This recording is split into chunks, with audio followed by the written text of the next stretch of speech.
So this afternoon, we're joined by a multidisciplinary team from around the globe. We've got Dr. Nancy Wiggers, probably the closest person to us from Atlanta. She's going to, and what we're going to do is we're just going to introduce everyone, and then they're going to give their experience as to why, and some of the drivers as to why they went markerless. Then we've got Sandra Paul. She's probably travelled the furthest. She's come from Melbourne in Australia, and Sandra's the head of planning at the Alfred Hospital, and again has been very instrumental in developing markerless treatments with SGRT. Then we have Jackie Dorney. Jackie's our MC and host for today.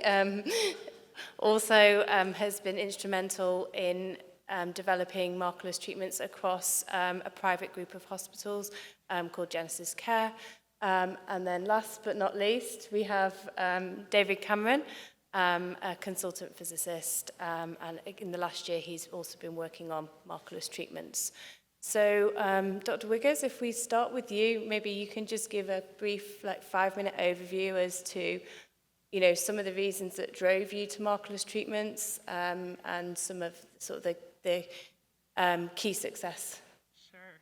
So I'm Nancy Wiggers. I work here in Atlanta, and my colleague who we heard next door is the one who really drove the markerless treatment. We obtained a line RT system about 5 years ago, and Ellen, who you're going to meet next, came to us and said, guys, we're not using the marks anymore, and when we do, it makes things less efficient. And so we went to a system where we did a trial, and we did use marks for the first half of their system, and then we treated them markless for the second half, just to compare. And first of all, it really frustrated the therapist to go back to using marks. It took so much more time. They were manipulating patients and how you move the skin and do all that to just show that it wasn't on. The patients weren't as happy. They, of course, love not having the markless, having a markless system and not having to worry about the marks. And so she took a lot of data from this. We found that the treatment time was much longer using the marks. Again, patient satisfaction. And so now we've gone to completely markless system. And even yesterday, I had a patient come in for SIM, and she's like, I'm not going to be able to do this. My kid's graduating from Georgia this weekend, and I don't want people to know I'm getting the radiation. And so she was thrilled that we're like, oh, we don't do marks and tattoos like your neighbor had. So it's a great marketing tool too, because that way they're up like, oh, this group has a system where 1,000 points shine on you three-dimensionally, and they're really high-tech, and they don't treat your heart. And so, the word spreads. And so not only are we markless, but it just has great patient satisfaction. And so that's kind of how we evolved into it. Hi. So we started with Align IT about 10 years ago. So very much long-term users of the system. We also, prior to that, we'd stopped tattooing our breast patients 20 years ago because one of our physicians just said we weren't allowed to anymore because he didn't like the way the tattoos were bleeding. And so he just said, you're not going to do it anymore. So we went to using marker pens, and we'd put lines on our patients. So we got less and less lines on our patients, and about 2 years ago we went, all our breast patients, we stopped putting any marks on at all, and treated them markerless. And then we went to, I came here to the Dallas conference last year, and I was really inspired by a talk that I heard about a centre in California where they treat all their kids without marks. And I thought, well, if you can treat kids without marks, we can do this. So I was pretty proud. I went home, and in 8 months, I managed to implement markerless treatment for all sites apart from electrons and things that we use head and necks.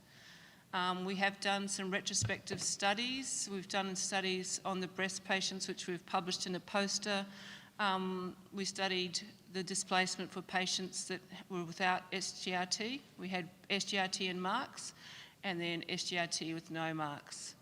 Of course, the SGRT came out to be more accurate than not SGRT, but the really interesting thing was that we found that the no marks, while not significant, it was slightly better, slightly more accurate, slightly smaller displacement if you didn't have marks on the patient. And we can just put that down. We think it's to the not doing that, moving the skin and stuff that we do. And it was like implementing it was easy to sell to the hospital because one of the things we found, we think it's less manual handling of the patient, less touching of the patients, because we just get the patients on the bed and we only move where Align IT tells us to move them. And we haven't totally finished our study for the accuracy going from SGRT with marks and no marks for the other sites, but it's looking really, really good. So that's sort of our story, and I think it's really good for the patients to not have that reminder. I worked in SimCT for a long time, and patients would worry about maintaining their marks, or they didn't want their friends or family to know that they had cancer. They were going out on dates or going to events, and more and more time I'd say, well, you don't need the marks. We don't need the marks on you. We've got the system that we know is accurate, and we know we can set you up. And so leave Sim without marks, and off you go. This one's on. Okay. So I guess I'll just share how we implemented Tattooless. So we had our first install of Align RT probably about 2 years ago now, and we sort of agreed as a team that we'd use it for every patient that came to the centre right from the off. So we didn't sort of do a separated up. We just went for every patient. It's on, even if we don't action it, it's on in the background. So we audited, first of all, our normal setup. So we would set up tattoos for our breast patients. And then we recorded actually what the Align RT software told us we were displaced. From there, the sort of second phase of the audit was we moved over to actually setting up normally, again, tattoos, lasers, shifts. And then we looked at the Align RT screen and actually made the shifts, so we were zeroing everything out. From there, the sort of third phase was us actually just stopping the tattoos, because what we found from doing all the audits was that, in making those shifts with the Align RT system, our XVIs were much, much better. Our cone beam CTs were sort of within a couple of millimetres of where we expected them to be, whereas with our tattoos, we might have been 5 mils off.